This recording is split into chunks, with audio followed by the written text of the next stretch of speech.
at Georgia Tech. And she has really been, I think, on the forefront of looking at digital mental health and social media. She really started and pioneered the use of social media to predict and detect mental health conditions, wide variety. I mean, she wrote the seminal papers and, detecting depression, worked in anxiety and eating disorders, schizophrenia, suicide. And she's been further extending this work to examine how social media can be leveraged to improve mental health and mental health care. And she's been funded by her work's been funded by a wide variety of organizations, NSF, NIH, CDC, IARPA, a lot of foundations and companies. Which has been great. And so she'll be talking today for about 45 minutes, and then there'll be a question and answer period. So if you have questions, you can go ahead and put them into the Q&A button at the bottom of your screen as they arise. And then we'll go ahead and read as many questions as we have time for at the end. So again, thank you so much, Munmun, for agreeing to talk with us today. And the stage is yours. Thank you so much, David, and thank you so much, everyone, for coming and joining this virtual talk today. Let me first try to share my screen.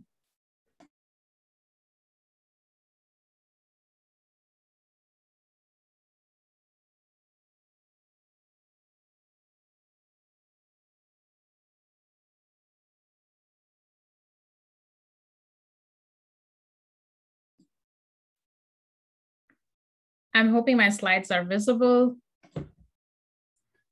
Yeah, we can see they are. Yeah. Thank you very much for the confirmation. So hello, everyone. It is my pleasure today to have a chance to speak with you and share some of the research that we have been doing over the past few years. I will mostly be reviewing some of the work that we have done, looking at the potential that social media has in allowing us to better assess mental health and thinking about how we can improve mental health with these insights. I'm going to reflect a bit on what has worked in the space, where we have been successful mostly, and also importantly, what has been missing and where we know things are yet to improve going forward. And then I'll discuss a case study that uses a collaborative participatory approach to allow us to reflect on how we can go about addressing some of the challenges that we have seen coming up in this area. And then I'll do a conclusion where I'm going to be talking about what are sort of the unanswered questions, issues that we recognize today, but we don't quite have answers to, that will be really critical for us to think about going forward. I will note that this presentation has some content warning. I'll be talking about serious mental illnesses, self-harm, and so on. So we all know about social media. We spend, considerable part of our lives using these platforms. And what has happened as a consequence of that is we are generating huge amounts of data on these platforms because we are using them to share our opinions, share our thoughts, how we feel, who we socialize with, and so on. So a sort of new research direction has emerged over the last several years, which is harnessing signals from these treasure troves of data and making important strides to improving our understanding of a variety of different aspects of human behavior and social phenomena. So to give you some examples, these types of data from social media have now allowed us new ways to measure our social interactions, our moods, our emotions, our political ideologies, collective action around, collective crisis, and importantly, and most relevantly to our talk today, our health and well-being. So let me get started with some of the earliest work that we did in this area, which showcased the potential that social media has in allowing us to better understand and quantify and detect mental health concerns. So some of our earliest work was in the context of how we can turn to social media to better understand the impacts and changes that we experience around major life events. So we looked at Twitter data in this work of nearly 400 new moms who had announced on the platform that they had given birth to a child. We collected all of the public Twitter postings of these new moms spanning several months before the announcement of their childbirth and then several months after. So we were very successful in this project in that we were able to derive and quantify a number of different behavioral and affective markers from this data around this important milestone of childbirth.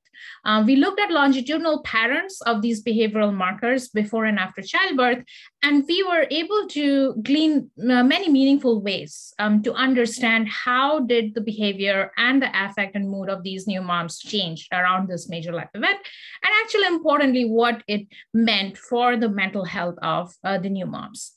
So there was a mix of expected changes, and there was a few changes that at that point in time were less expected for us. So we observed among the expected changes that for a lot of them, their amount of activity on the platform declined. That kind of makes sense because it's a major life event.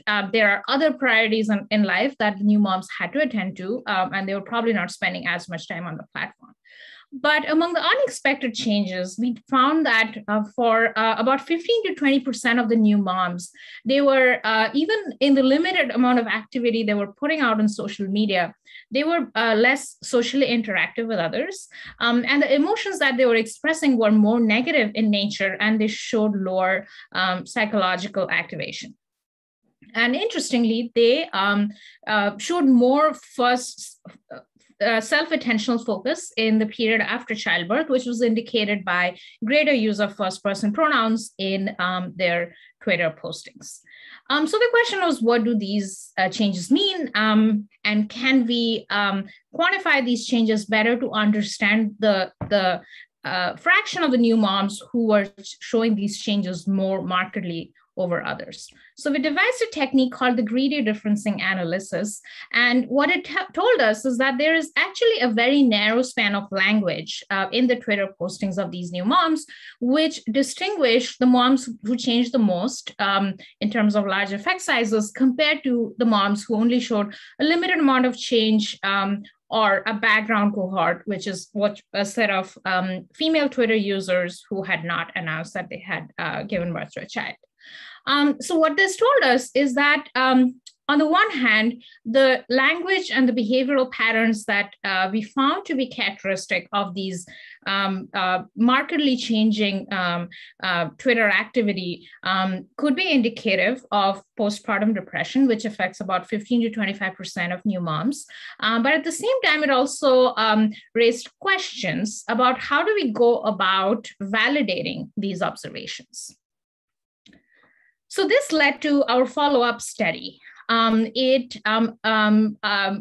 initial study was very insightful to us. It led us to find something that we were probably not expecting going into the project, but it sowed important seeds for us to examine, whether social media data could provide us potential digital phenotypes of a mental health diagnosis, in this case, postpartum depression, and how do we answer that question through appropriate validation. So we conducted this follow-up study where we recruited new moms and we focused on Facebook, in this case, for generalizability purposes. New moms were asked to share their Facebook data with us, as well as self-report their mental health state on the PHQ-9 questionnaire. In this work, we were able to replicate our earlier findings on Twitter about the changes around the language and the behavior and mood that we observed. But importantly, we were able to also build predictive models that utilized historical Facebook data in order to predict which new moms were at a greater risk of postpartum depression going forward. So we found that actually if we trained models simply on 9 months of prenatal data, we could explain nearly 35% of the variance. And in fact, if we added a little bit of data from the postpartum period up to a month, we could explain almost half the variance that we could gather from our data. So this tells us that there are clues in the social media data of people that we can harness in order to understand or forecast the risk of a mental health diagnosis going forward. And it can have a lot of implications in terms of connecting people with care, directing interventions, and so on. So over the years, we extended substantially from these initial insights. So to further describe some of the potential ways that social media data can help us derive meaningful signals and digital phenotypes of mental health, I'm going to give a few examples. I'm going to structure this discussion in two different ways. The first dimension I'm going to use is I'm going to use a number of crises as a way to motivate why it is very important for us to pay attention to early detection, prediction, or better understanding and quantification of mental health concerns. And then the second dimension I'm going to use to structure the discussion is through the social ecological model. And I'm going to use that conceptual framework to motivate the role that social media data can play for us to better understand mental health at the individual level, at the community level, and then at the societal level. All right, so focusing on the individual, one of the things that is very unique about if you look at any crisis in today's digital age is that, of course, there are people who are directly affected by the crisis. Just take the example of COVID-19. People who are infected or who lost their lives. But at the same time, a number of people are also in some ways indirectly affected by the crisis. And that is probably because of the important role that technologies like social media play in our lives. So if you take the example of COVID-19 again, social media has been a great way for us to stay connected with the rest of the world, especially when we were socially isolating and quarantining in the earlier part of the pandemic. But also one of the challenges we have experienced is the surge of misinformation around this crisis. So what is the impact of that misinformation? So in this work, we wanted to study how exposure to misinformation or sharing of misinformation on social media can actually negatively impact people's mental health and their psychological well-being, more generally speaking. So to answer that question, we conducted a large-scale observational study in which we developed a propensity score matching causal framework in order to identify the causal relationship between sharing of misinformation on Twitter and experiences of anxiety that succeeded those sharing behaviors. We looked at over 80 million Twitter postings that were made by close to 77,000 Twitter users over the first 18 and a half months of the pandemic. And we found through our causal analysis that people who shared COVID-19 misinformation on Twitter, they actually experienced approximately twice additional increase in anxiety compared to their baseline levels or compared to other people who did not share misinformation on the platform. But what was even more surprising to us was the socio-demographic analysis and the socio-demographic differences. We found that female Twitter users, racial minorities, and individuals with lower levels of education, they experienced disproportionately higher levels of anxiety after sharing misinformation compared to others. So what this study tells us is basically new types of evidence about the impact that social media platforms are having into the mental health of individuals, especially when we are undergoing a crisis. And it allows us to think about how interventions to support people during these crises kind of need to go beyond sort of the direct impacts that the crisis is having on people, to also think about the impacts on people's mental health, and importantly, the mental health impacts of the information ecosystem or the information environment that we are surrounded by because of the internet today. All right, so now moving a level higher up to the context of communities using the social ecological model. Here we were focusing on a particular kind of situated community, college campuses, and a particular crisis, again, in this case, gun violence incidents. So in this work, we leveraged social media data, and we proposed computational techniques that would allow us to quantify stress responses in college students or college communities after gun violence incidents happened on campuses. So in this work, we looked at a 5-year period during which there were 12 different incidents that happened in 12 different campuses throughout the US. And we gathered social media data from the college subreddits. These are essentially dedicated forums for college students to go and converse about their life on campus. And we developed an interrupted time series based method that allowed us to understand how there were amplified levels of stress following these violent incidents. So that is somewhat expected. But what was not so much expected to us was the way this deviated from the usual stress patterns that you would normally see in any college campus. And furthermore, what we found is that there were many distinct temporal and linguistic changes that characterized these campus population following these gun violence incidents. So these included reduced cognition and expressed in writing, higher self-preoccupation, and death-related conversations. So what this study told us is that, stress is obviously a persistent well-being challenge to college students. That is not a surprise.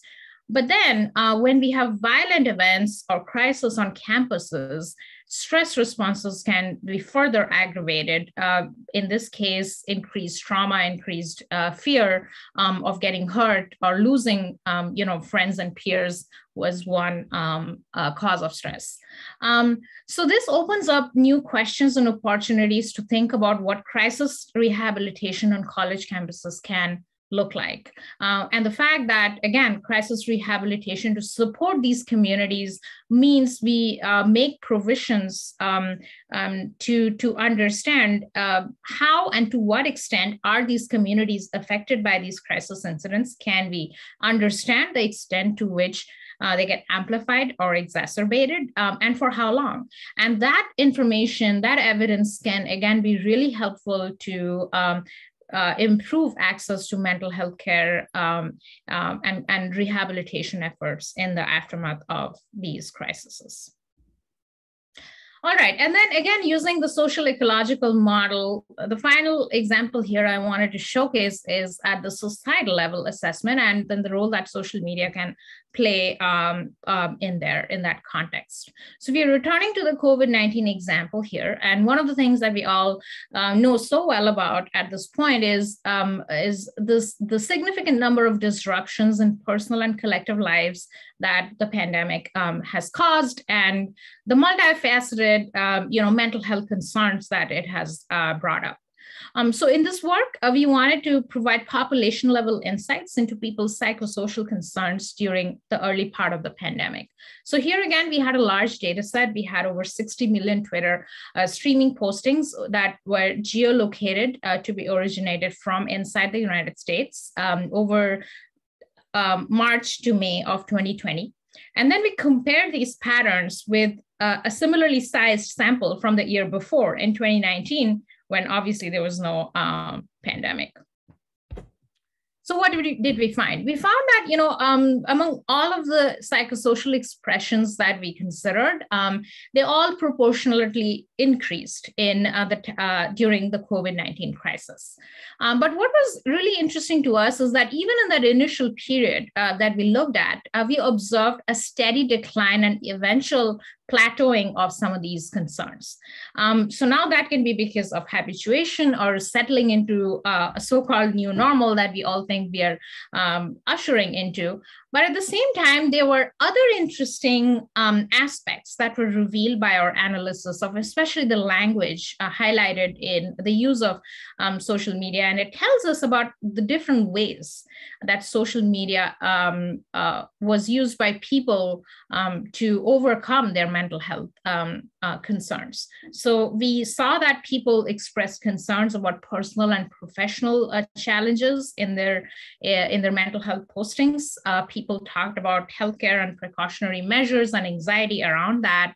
Of course, pandemic-related awareness and how it was affecting different aspects of their life. And importantly, what we found that is in some ways more people were openly discussing mental health concerns on these platforms. They were seeking support and engaging in candid conversations on mental health. And that is something we did not quite see to this extent in 2019.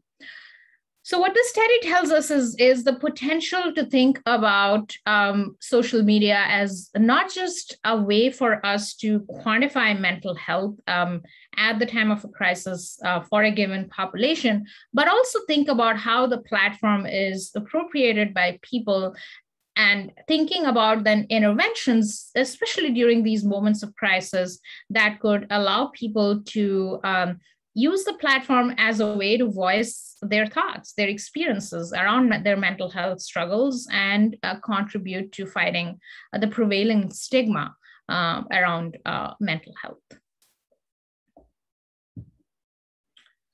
All right, so at this point, you might be thinking, we see a lot of potential in this kind of work. This is not just us at this point. There are many illustrious authors, many illustrious researchers and scholars who have been doing work in this domain, seeing that the potential that I just discussed can now be observed in a variety of different contexts, such as platforms, mental health domains, different populations, and so on. And this is an eclectic selection of some papers in that line.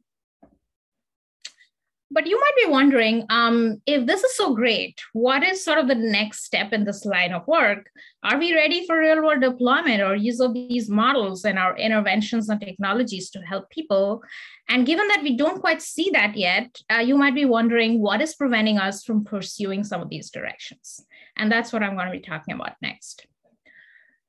We believe that there are two important questions that are yet to be answered before we can think about using these methods to fulfill, the promise of interventions and clinical support that have been touted to be some of the practical uses of these models.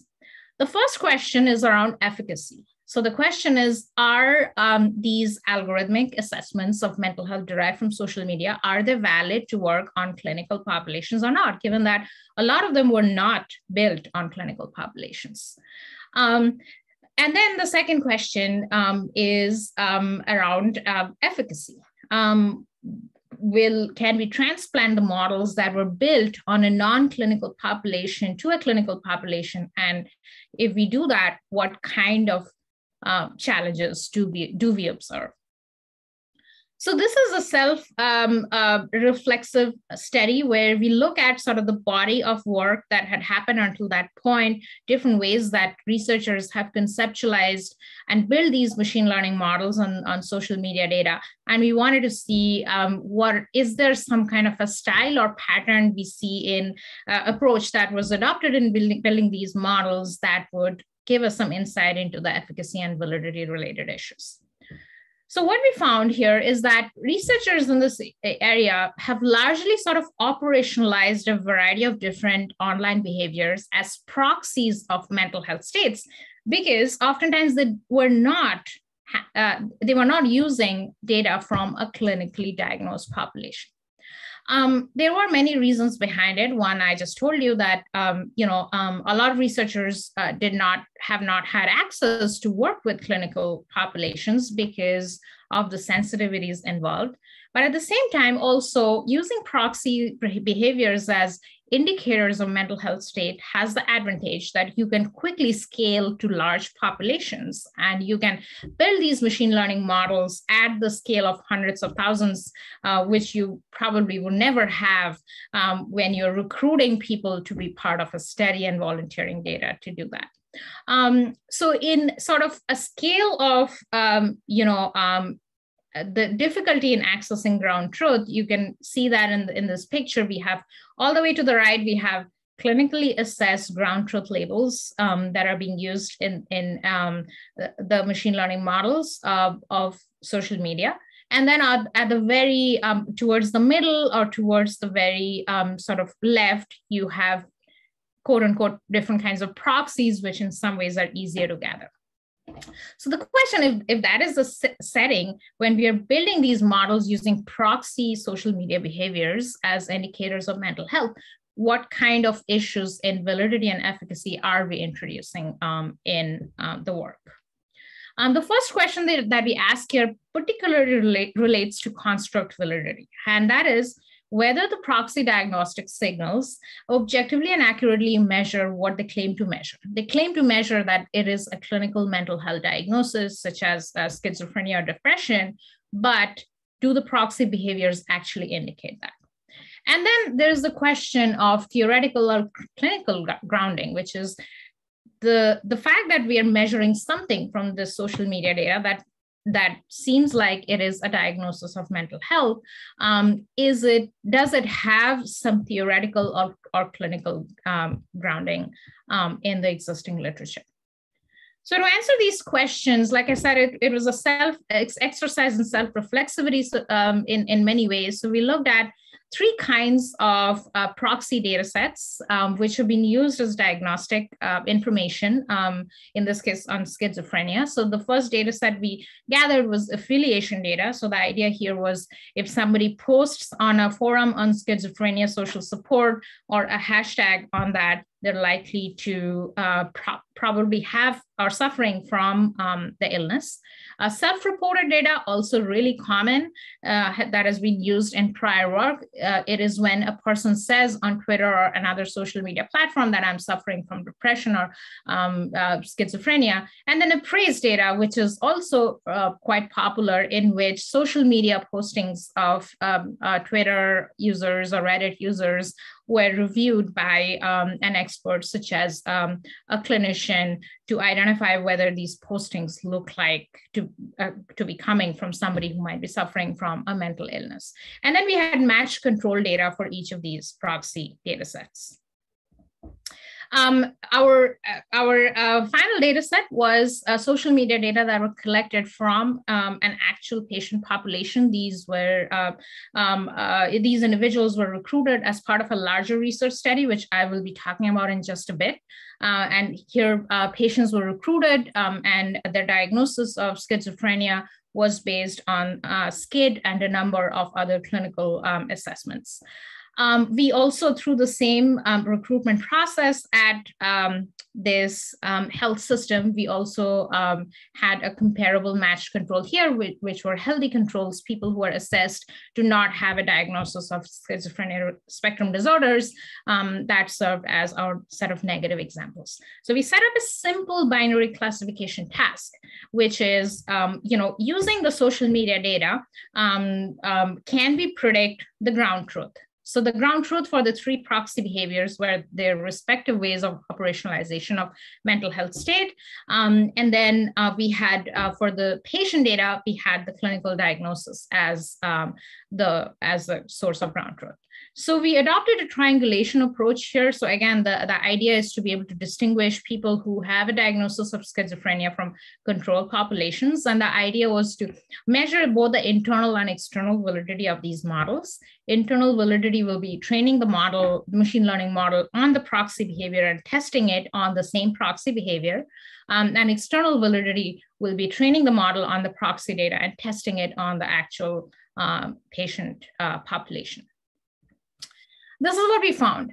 We found that, if you just look at internal validity or the cross-validation accuracies, we would see that actually the 3 proxy models do pretty decently, and that also reproduces some of the findings in prior work. The patient model doesn't do so well, but it also has decent performance. But what is really alarming, and that opens your eyes, is when you see the external validity numbers, which is the test accuracy.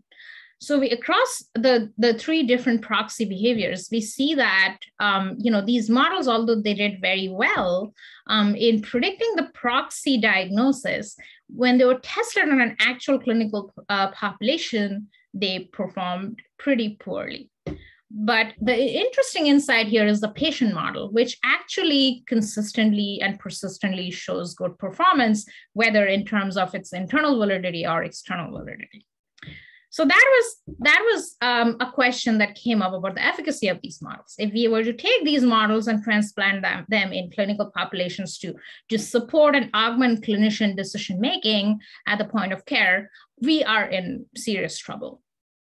The second issue is around construct validity, which is one of our other research questions here. And here we found that, if you were to just look at the top predictive features for the proxy models and the patient model, you would see that there is very little overlap. In this case, we take the worst proxy model and the best proxy model. And even for both of those, we see that the top predictive features look quite different for them compared to what the patient model picks up to be indicative of a diagnosis of schizophrenia. So what this tells us is that although these proxy models did well in terms of internal validity, they may not actually be measuring what we think they're measuring, which is the diagnosis. They might be measuring something else, which is the reason we see that the top predictive features that these models use are different from the top predictive features of the patient model. So the takeaway, there were lots of insights in this work. And the major takeaway was that if we are to really see the potential of social media data and the models built on these data in a clinical context to support clinical decision-making and to augment information, augment the ability to gather rich information about the patient at the clinician's end, then we probably would be better off not using these proxy behaviors as our sources of ground truth. It opens up new questions about, population representativeness of social media data as well. It is possible that people who engage in certain kinds of proxy behaviors, such as the person who is likely to say publicly on Twitter that they're suffering from depression or schizophrenia, they may not necessarily be representative of the typical patient population for that specific illness. It also brings up important questions about how do we bridge an emphasis in the machine learning world of building scalable, robust models with lots of data, and on the other hand, sort of doing careful research with highly curated, probably smaller data sets, which likely have greater validity from a clinical perspective. So how do we balance the two, right? So I'm going to talk in the final minutes of my presentation today, I'm going to talk about an ongoing research that has been going on since the past 3 or 4 years that adopts a participatory approach involving different stakeholders in the model building process to overcome these issues of efficacy and validity. So this is a collaboration that I'm talking about between Georgia Tech and Northwell Health. And I would introduce a specific research study that we have been looking at within this project. So the project is called Thrive, and our overall bigger goal is to think about designing and deploying clinical tools that could be powered by patients' social media data, and how insights from those clinical tools could empower the clinicians and support the patient's goal in their recovery journeys as well. So the specific question I'm talking about here is the question of relapse. So we all know that schizophrenia is a debilitating illness, but what makes it really challenging is the risk of relapse that a lot of people struggling with this mental illness face, even when they are undergoing treatment.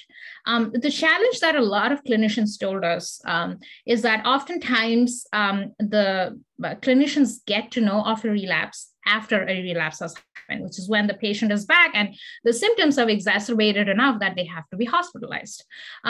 So the question that we are asking here is that, can we change that status quo and see if there are clues in the social media data of patients that could allow us a way to prospectively assess the risk of relapse before it happens? And that would provide an opportunity to clinicians to make adjustments in the treatment, in medications and therapy, or whatever else needs to be done for that particular person. So to answer that question, we have been collecting this question and others within the broader Thrive project. We have been collecting data from early psychosis patients at Northwell. And this study that wrapped up now almost 2 years ago used some of the earliest snapshot of the data that we collected. There's a little over 100 patients, half of whom experienced a relapse. And we had about 2 relapse hospitalizations per patient. Each of these patients gave us access to their Facebook data, and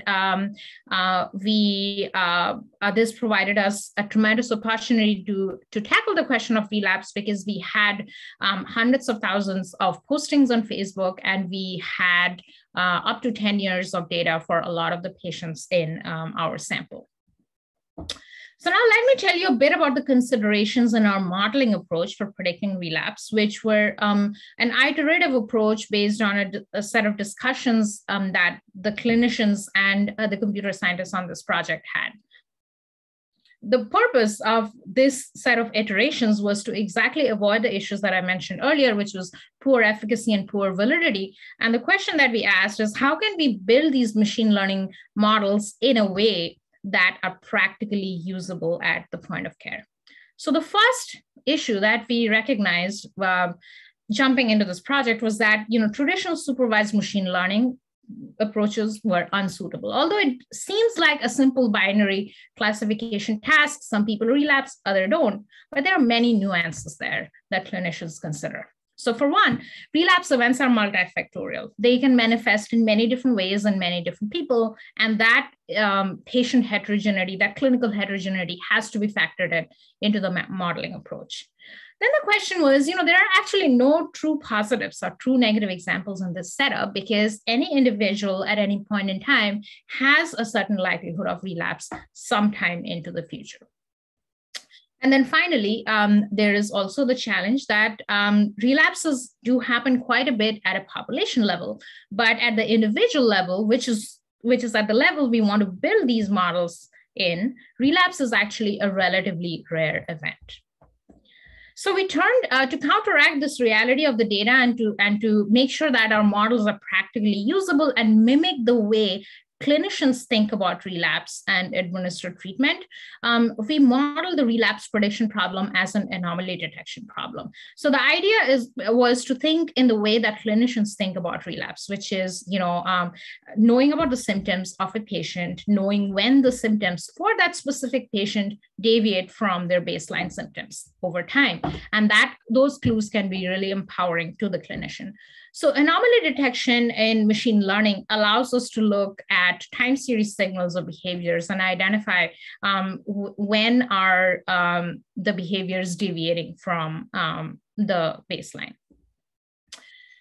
So we harnessed a variety of different features from the Facebook data of these patients that spanned sort of individual level attributes like language and behavior, all the way to social attributes such as their friendships and interaction with their social networks on the platform. And then we had several domain-specific attributes that were, again, crafted based on a consultation with the clinicians on the team, and which were very unique and indicative of the experience of schizophrenia, such as linguistic complexity,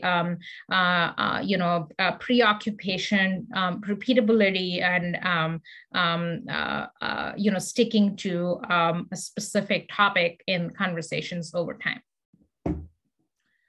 So the question is now, what did we find? How did that model work? So in general, we found that our model did pretty well in terms of specificity. So again, a point of caution here, specificity for an anomaly detection problem is flipped. It means relapses which were correctly predicted as relapses. And we see that we did pretty well for about 79% of the cases. Where we did not do so well on was the measure of sensitivity, and that was only 37%. What this means is that our model thought a lot of the time periods preceding a relapse, a lot of the time periods, it thought that they preceded a relapse incident. But in our ground truth data, those individuals were never hospitalized after that time period. So in our ground truth, those were healthy periods. We wanted to poke a little bit more to understand why this might be happening, again, with the motivation that we want these models to be usable and to answer and overcome these issues of efficacy and validity that I raised earlier. It is imperative that we understand when, not when the models work, but importantly, when do the models not work? So for this, we looked to an untapped source of information for this project at that point in time that were clinical chart reviews. So luckily for the 45 false negatives that we had in our data set, where the model thought that this was a relapse period, but in the ground truth, it was not.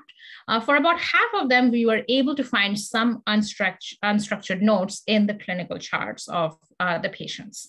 And then for about 90% of those instances, what we found was really, really interesting. We found that the clinicians actually did note the presence of exacerbated psychotic symptoms for these individuals when they saw the patient at that appointment. So it was a documented piece of information. But at that point in time, the clinician actually did not consider these, the symptoms to be severe enough that would warrant a hospitalization. So now that context is missing from the way machine learning models operationalize a ground truth. Ground truth is essentially, in this case, a binary indicator. The person had a relapse or did not have a relapse. But as we know, there are a lot of subjectivities around when are patients hospitalized or when do certain clinicians choose to hospitalize someone versus not. But what is happening here is that the algorithm is essentially picking up these presence of these psychotic symptoms in the social media data. And that is why it thinks that this should be a relapse, although in reality, the clinician made the assessment that this person did not need to be hospitalized.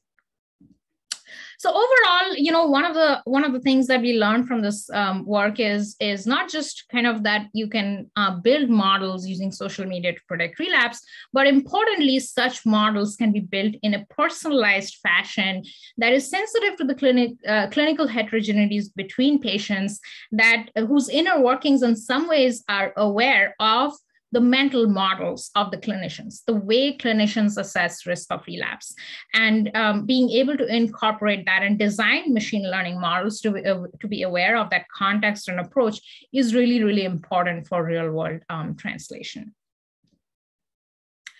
All right, so with all these promising solutions and approaches, let us zoom a level up as I begin to wrap up the talk. I would note that we have been heartened to see the potential of participatory and collaborative approaches in building these models that can help us overcome a lot of these sort of practical issues of efficacy, validity, how to make sure that these algorithms are not forcing the clinicians to a new paradigm of mental health, but actually are designed in a way that align with the current existing work practices of clinicians. But I would also note that the approaches are far from complete, and there are a lot of unanswered questions that we also have to navigate at the same time. So what are some of those questions? The first question is obviously still the lingering question of real world translation, right? Or incorporating these models into interventions. The question that obviously the first thing that comes up is when do we know we are ready, right? I mean, what level of algorithmic performance is good enough?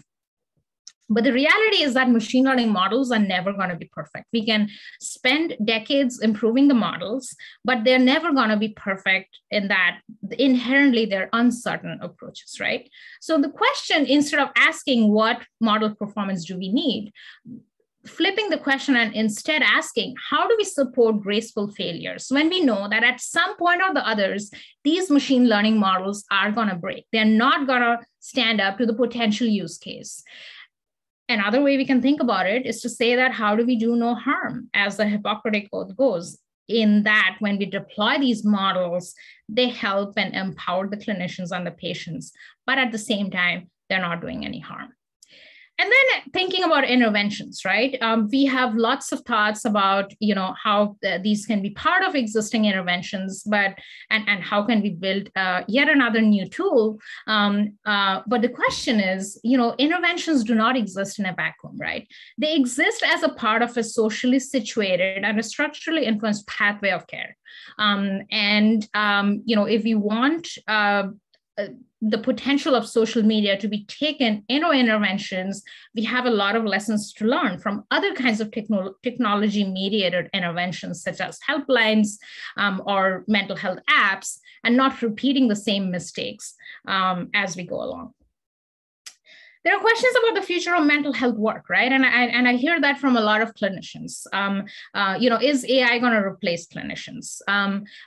Obviously, the answer is no, but still there are lots of unanswered questions that remain, which is, does it mean that now clinicians have to understand machine learning or AI? How is it going to work with their existing work practices?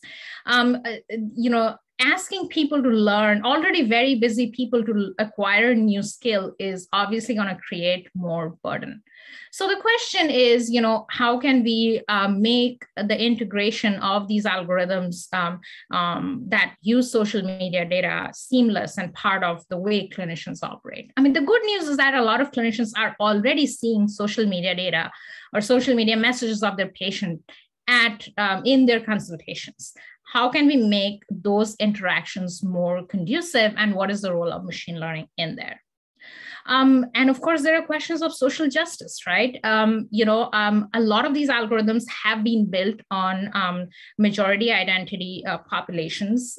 There is now a new line of work that is examining how algorithms that are built this way could actually not just be helpful to individuals who identify with sexual, gender, or racial minority identities, but also maybe even harming them inadvertently. So as we build these models, we have to think about the reality that identity influences how we understand our mental health and the kind of care that might work for us, but not maybe for someone else. And how can we incorporate those features of social justice, again, in the building of these algorithms themselves? I'm going to leave you with that thought. Thank you very much for listening. But before concluding, I have to thank all my students, my postdocs, collaborators, and the sponsors, without whom none of this work will be possible. And I believe I have a few minutes for questions. Thank you.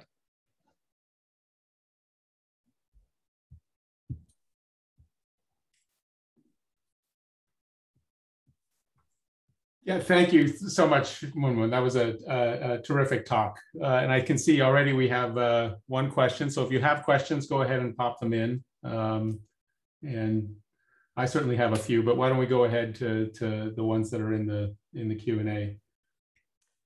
Yes, you want to read them, Andrea? Sure. Thank you for that fabulous presentation. And the question was specifically how you code Twitter and Facebook data in order to analyze all of this. So assuming the participant said, I'm assuming you have created a computer program where you identify and set coding themes for these qualitative Twitter data. Yeah, so that was sort of the theme of the second segment of this talk, where I talked about the issues of validity and efficacy, and it talks about some of these proxies that people use to to code mental health diagnosis, such as whether the person self-reports that they're suffering from the illness, or whether they affiliate with, NAMI or like another support group on mental health, or follow clinicians on social media platforms. So they exhibit a certain kind of affiliation.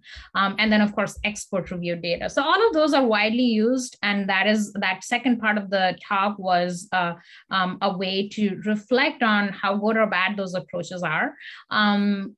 In more of my recent work, we have been relying more on clinical assessments of mental health states, because as that study tells us is that is the most reliable indicator, especially if the application of the models is clinical use. Of course, there are many applications of these models, right? Not just clinical use. It could be used by social media platforms to support their users with interventions that improves their mental well-being. I think Instagram has a tremendous opportunity there on that front, especially given all the things going on in the news in the last 2 weeks. But maybe for those types of applications, a different way of modeling or coding the data might be fine.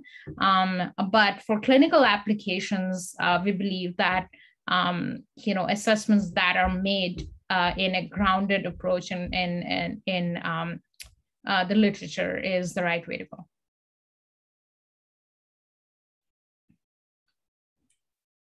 All right. Well, given that there aren't any other questions, I'll go ahead and ask one.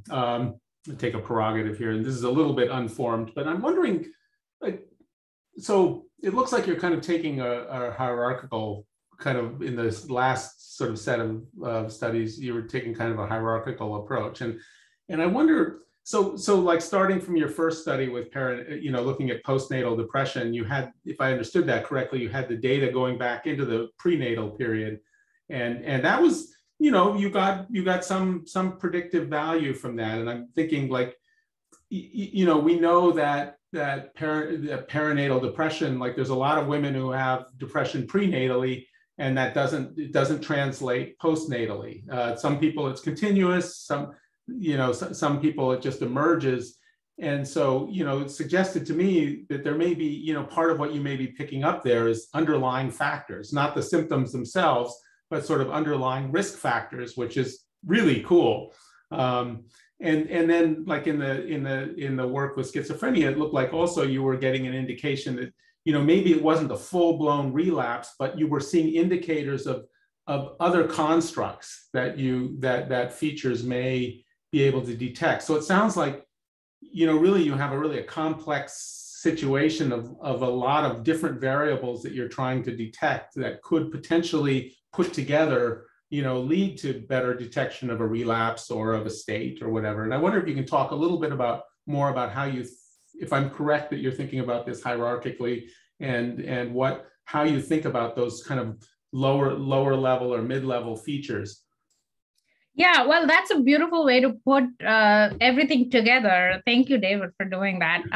You're absolutely right in that a lot of the times when we see social media working is because they are able to identify some of these underlying risk factors, maybe previous mental illnesses, maybe their social situations or life stressors, which are social media is a great place to look at all those things, like somebody lost their job or had a major negative life event, they lost a loved one in their life, and so on, and all those kinds of signals can be picked up by looking at social media data. So there is the real potential.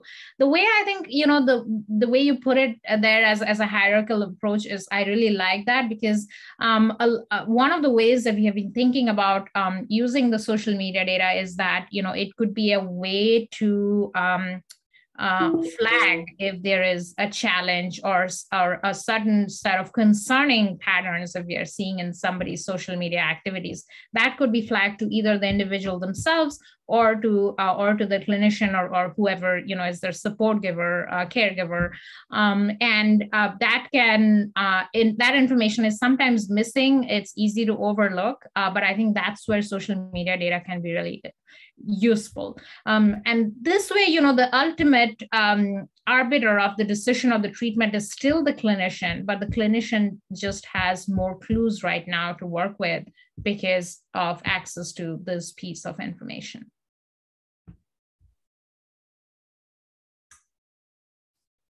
Thanks. You want to?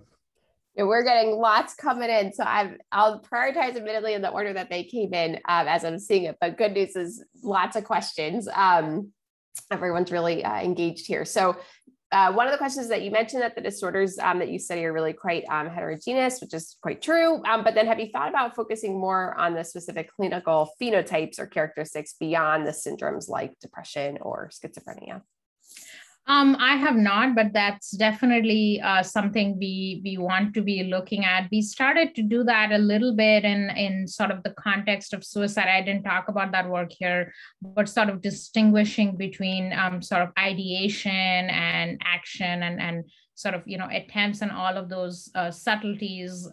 Obviously, social media is better and more reflective of thoughts and ideation than attempts. And I think you're absolutely right. Having those more nuanced ability to detect those differences is really important for things like just-in-time interventions. And I think, again, there's a lot of work to be done there.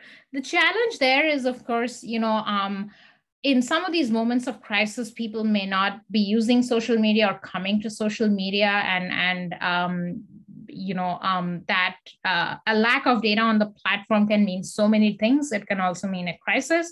So I think that's where we need to combine different kinds of signals. So like pair social media data, which has a sort of longitudinal historical aspect to it. It factors in the social aspect, the social context, the environmental aspects of someone's life, with something that is a much more denser, sort of maybe not very longitudinal, but rich data about the moment, such as smartphone data or wearable data, geolocation data. All of those are information that could be paired with social media to address some of those more nuanced questions about a person's situation. Actually, related to the question about when people don't post, what does that mean? Someone had asked, are you concerned about the issue of non-representative samples, where they said, I assume clinical patients who generate sufficient amount of social media data represent only a small fraction of the cases, or maybe that's not the case based on your experience? It depends a bit on the age group. So for the work that we are doing with Northwell, these are largely youth, young adults. Social media is as important to them as it is, as sort of, the rest of the world is. And so not using social media is not as much of an issue if you're looking at that age group. I mean, yeah, if we look at older adults, then that will be a significant issue. Where even if they're using social media, it is not a very important part of their life. But we are increasingly seeing that it is. So that is not as much of an issue there. But I think what is still an issue is the different ways that people use social media. Everyone doesn't use social media for the same reasons. And with the host of social media platforms that are currently available, it's not just Facebook or Twitter anymore. You have Snapchat, you have TikTok and whatnot. If you're looking at teens, people have multifaceted identities that is scattered and fragmented across all these platforms. So to be able to understand a person's mental health state would then mean in the future going beyond a specific platform, because then we will run into these representativeness questions. I'm noticing the time. We could keep going for a long time, but I want to respect people's schedules. David, I defer to you if we should close up. If you don't have a hard stop, maybe we take one more question and people can start leaving if they need to. But and so some of them I think were covered in terms of content analysis of tweets to inform. Have you informed development of mental health interventions? And then secondly, sort of the issue of sharing these data and whether patients have found it more intrusive. I mean, you were saying most people were saying yes, and that was great. But I think from more of a clinical side, how a provider or how a clinician might maybe help overcome that resistance to sharing those data. Yeah, that is one of the biggest, I guess, challenges in the future and using these algorithms in the real world. So we have been very fortunate. In fact, what we found is that patients are more willing to share their data than healthy people. And, in retrospect, that kind of makes sense because patients see the value that this kind of research can have, either to them directly or to other people like them. Healthy people don't quite see that value. But still, I mean, this is still a research study, right? And there was a research team who collected the data and so on. But going forward in when these things do become a part of the real world, then it'll be a clinician asking for consent, and some patients might feel that there is some type of a conflict of interest there. So I think we have to think about the models of how all of this is done to maybe buffer these issues of hesitation and perceived conflict of interest. There are a few different approaches you can go about, is kind of having someone who interfaces, a human, an expert who interfaces with the clinician and the patient, but they are not part of the treatment directly. So those are some ideas that could be explored, but this is certainly like one of, as much as it is important for us to think about how can these models become a part of clinical work, we also have to think about how can we do that in a way that doesn't erode trust in the therapeutic relationship or in these algorithms. We have a lot of eroding trust already in AI, and that is alarming. So what can we do to make sure that that doesn't influence sort of some of these benefits that we see and potential that these algorithms have to improve clinical care? Thank you. All right. Well, Munmun, thank you so much for just an incredibly stimulating talk and discussion at the end. Your work is just, as always, just phenomenal, both in what you're trying to do, as well as how comprehensive your approach is, not just looking at the algorithms, but pulling in viewpoints from lots of stakeholders to actually be able to get to the point where this can have real world benefits. So this is just a fantastic talk. Thank you so much.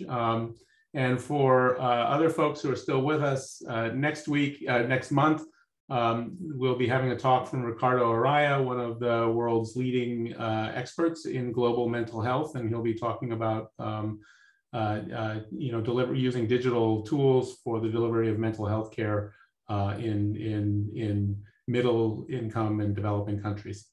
So thank you very much, and we will see you all next month. Thank you very much, David. Thank you, everybody, for coming. Bye-bye.